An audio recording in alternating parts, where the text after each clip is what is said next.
İbrahim deb tinglaymiz.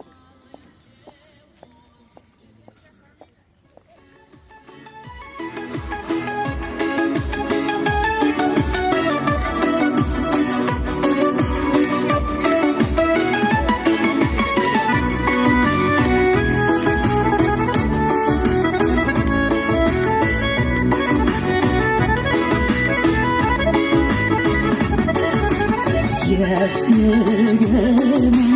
koyda girmeli Yaşlıgıma şunday soğanıp Soğanıdan aşıyor Yürek aşıyordu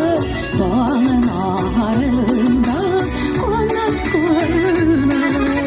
Soğanıdan aşıyor Yürek aşıyordu Doğanın ağrında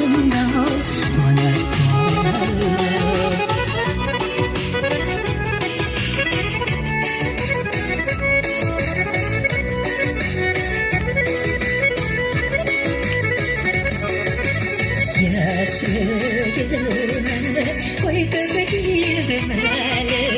Yoktu izler kuanırdı Uğrarlardan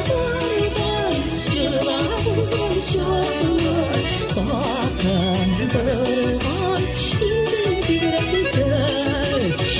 Uğrarlardan cırlar uzlaşıyor Sakındırman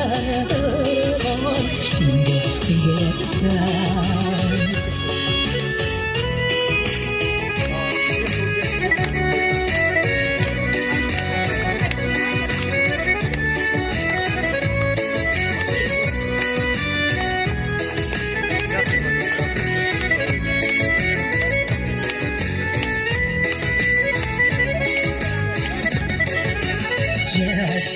Yaşlıgıma koyda girmeli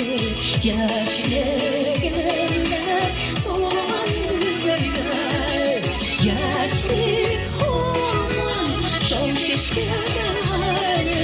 Hisler taşıp durdu gözlerden Yaşlı olan şov şişkeler